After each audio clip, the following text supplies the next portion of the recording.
wasiirka wasaaradda howlaha guud ee xukuumadda federaalka Soomaaliya Cabdisalaam Cabdi Cali Dhaay oo ay weheliyaan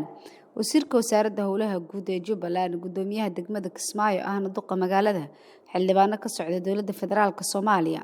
iyo xubno kale ayaa maanta madaxweynaha Jubbaland kala qayb galay dhagax dhigga dhismaha wadada laamiga wajiga labaad qaybtiisa labaad ee mashruuca Nagaada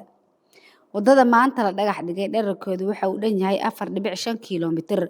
waxa ayna noqon doontaa wadada ugu muhiimsan magaalada Kismaayo taasoo rajada laga qabo ay tahay in culays badan oo hadda ka jira isticmaalka wadooyinka uu yaraado gudoomiyaha degmada Kismaayo ahna duqa magaalada Cumar Cabdullaahi Maxamed oo warbaahinta la hadlay ayaa sheegay muhiimadda ay wadadan u leedahay qaybaha kala duwan ee bulshada waxa farxad weyn oo ah inaad maanta noo dhagax dhigto iyadoo waliba wasiirkii howlaha guud ee federaalka oo mashruucan Prime Minister ka joogo package 2 ga qaybtiisa 2B oo ka kooban 4 kiiloomitir iyo bar oo ah laba wado hore waxaanu dhagax dhignay 2B 2A oo package 2 ah oo ka koobnay 4 kiiloomitir iyo 750 mitir aad iyo aad baa mashruucan magaalada Kismaayo uga bedelay horumarkeedu oo dhan kor u qaaday haday noqon lahayd dhinaca bilicda iyo haday noqon lahayd dhinaca socodka gaadiidka iyo kordhinta dhaqaalaha waan ku mahad celinaynaa cid kastoo nagala qayb qaadatay waxaan si gaar ah u mahad celinaynaa madaxweyne kaalintaadii dhiiranayd oo aad nagala qayb qaadatay runtii haddaadan adiguna garab taagnayn meeshaan maanta marayno ma aanan gaarnayn wasiirka wasaaradda howlaha guud ee Jubbaland Cabdiwahaab Axmed Ismaaciil ayaa u mahad celiyay dhammaan dadkii ka qayb qaatay hirgelinta dhismaha wadooyinka dhamaaday iyo kuwa hadda socdaba waxaan u mahad celinaynaa Allah subhanahu wa ta'ala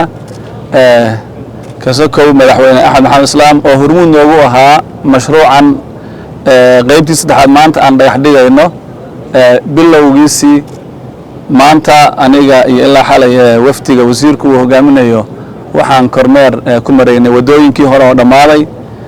indhahooda ku arkeen aad baynu uga mahad celiyeen quality-ga iyo tayada wadooyinkii hore oo dhamaaday waxaan rajaynaynaa kuwan dambana insha Allah inay sidaas oo kale ay si ka fiican noqdaan waana isku tashi baan dhihi karnaa kaliya ma dhahayno mashruuca kaliya fuliyay oo madaxweynuhu hormuud noogu ahaa taasoo kambaniyada shaqada wada wax badan oo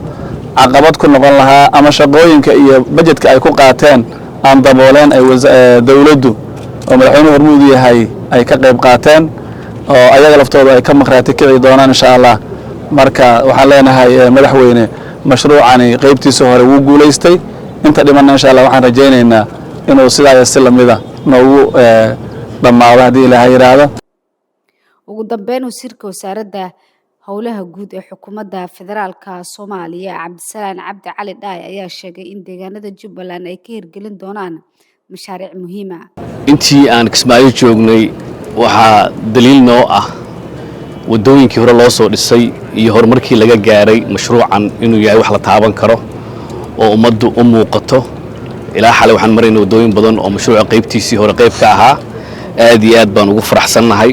mashruucan qaybtiisa package 2 oo maanta aan dhagax dhigaynana waxaan rajaynaynaa in intii hore in ka badan uu ku soo kordhin doono magaalada hadduu Allah awood la yiraahdo waxaan kaloo reer Kismaayo u ballan qaadayaa in wax inta ka badan u soo socdaan insha Allah hadduu Allah awood la yiraahdo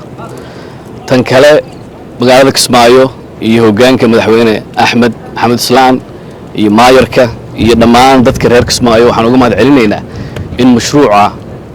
hadda ka socda magaalooyin badan oo kamid ah dalka ee reer Kismaayo yihiin runtii meel ku dayasho leh oo ay wada shaqeynta iyo complaint la'aanta iyo tixgelinta iyo waliba commitmentiga ay galeen intii mashruuca uu socday especially package 1 iyo package 2 hadda socdo waa wax runtii aan halkan laga sheegi karin waa uga mahad celinaynaa oo ay magaalooyin badan aad iyo aad uga horeeyaan waxaan rajaynaynaa insha Allah inta dhiman inay sidaas oo kale ay ku dhamaato waxaan si gaar ugu mahad celinayaa madaxweyne Axmed Maxamed Islaam oo runtii go'aan adag ka qaatay in mashruucan uu si smooth u hirgalo oo wax caqabad aysan hor imaanin also waxaan dhiirigelinayaa maayarka iyo BIU-da halkan joogto oo haddeertaan wax allaale wixii fund allocation available u ah ku sameeyey commitment in maanta mashruucan uu noqdo midka ugu horeeyay inta wasiirka ahaa aan u imaado aan dhagax dhigayno. Ijmaac Ismaaciil Farbaahinta Jubbaland.